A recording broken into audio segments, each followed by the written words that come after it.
There's actually no need for me to say that among the most beloved games ever is GTA. It's one of the most successful franchises of all time, and to more than a few, these games are sublime. So no matter which of the main characters you play, Tommy, Nico, Michael, Franklin, Trevor, or CJ, you will have to search high and low to find someone who isn't in the know about who these gaming icons are, and all of this came to be courtesy of Rockstar. One thing I find especially funny is that GTA 5 is still raking in money. So even though it's hard for some to swallow, they're milking it like there is no tomorrow. So strap yourselves in and better get involved, cause ladies and gents, this is how Grand Theft Auto evolved.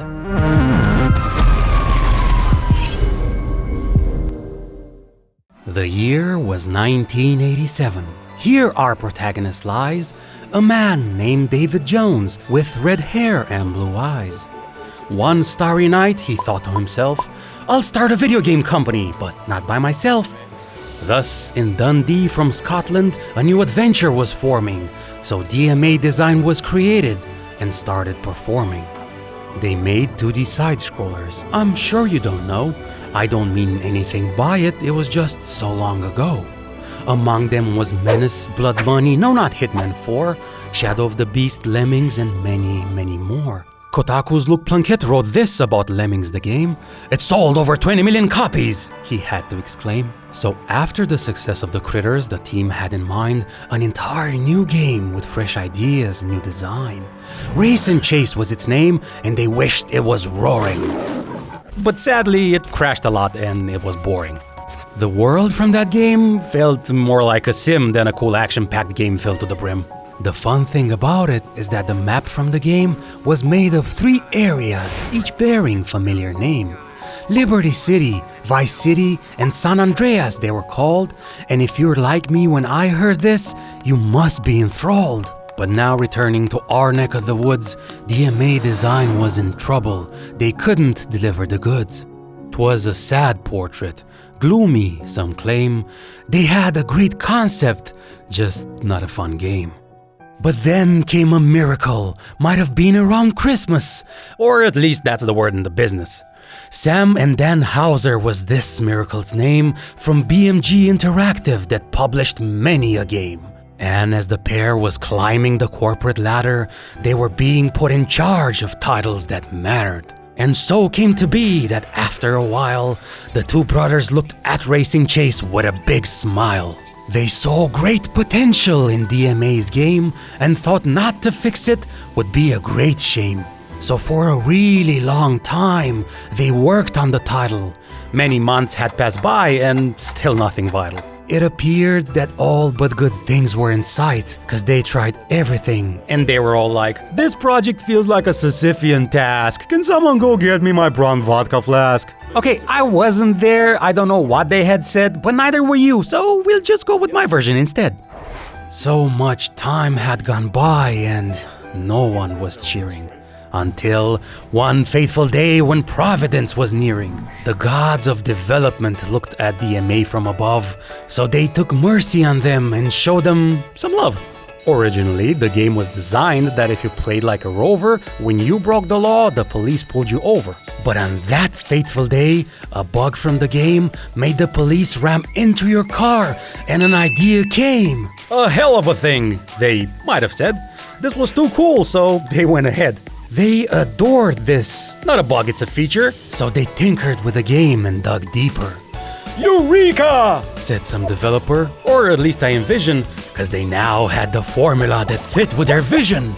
So if the game used to make you abide by the law, running people over was now the main draw. And along with this main shift in the sand, a change in the title was inevitably at hand. Thus, after an entire debate, and to no one's surprise, the name Grand Theft Auto came up and took home the prize. But the entire ordeal was far from done. for there were still issues and much more than one. Because if you remember, the game was placed in fictional cities around the United States. And in jolly old England it was to be released, so marketing had to be ruthless in the least. Because their game was now violent and they didn't know how the people would react to this bloody new show. Also, the graphics were a bit hard to digest as a 2D title releasing when 3D was best. The master of tabloids, Max Clifford, was the one they employed to make sure that the idea of Grand Theft Auto won't be something people enjoyed. And if that seems illogical, just let me explain, for in my bag of answers there are none in vain. Max was well known for printing scandalous affairs, and BMG Interactive hoped he was the answer to their prayers. In short, they wanted him to catch the people's eyes because he was so well used to fabricating lies. Much like the Grinch, he went to work, and all of this time he crafted his tale with a smirk. Or so I imagine. I can't judge the guy, he was a media mogul and who the hell am I? But that aside, his plot worked without a flaw, and the name Grand Theft Auto was in everyone's jaw. The made-up story went something like this when it was sprung. This game is so vile it will corrupt your young. But while people were complaining, and rightfully so, the game hadn't even come out yet, it was all just for show. And in 1997, on one fateful day, in jolly old England, or better put the UK, the game was released and people said, it's alright. It wasn't as violent as people thought at first sight. The charade had worked, and word quickly spread that the game was not as violent as they said. But even more than that, what it brought to the table was an immense sense of freedom that for some was like part of a fable.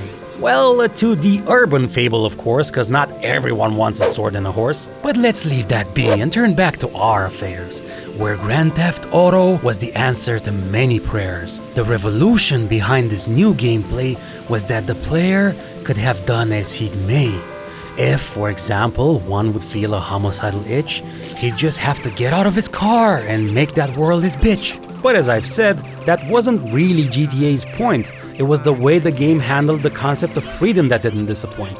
And it was this core mechanic that saved its 2D outdated repetitive mission ass, because there were a lot of other cool games out there that had more class.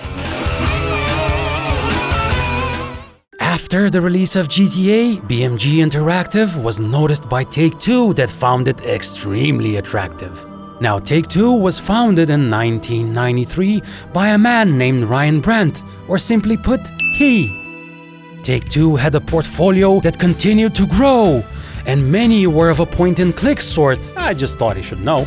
Hell, a cyberpunk thriller was one of these games that even made a profit, or at least Wiki claims. Ripper was another that was quite impressive, although I don't think anyone can call it progressive. It had real-life actors like Chris Walken or the trainer from Rocky, and Take-Two spent a lot of dough on these guys. Hey, at least it was cocky. So Ryan Brandt's company started to spread. With the purchase of BMG Interactive, they went ahead. And with that purchase, of course, came along DMA's game, GTA, that was still going strong. Also, Sam and Dan Houser to New York, they got moved, and with that, BMG's demise was approved. But fret not, for it was a move of historic proportions, one that would launch their new studio Rockstar Games into considerable fortunes.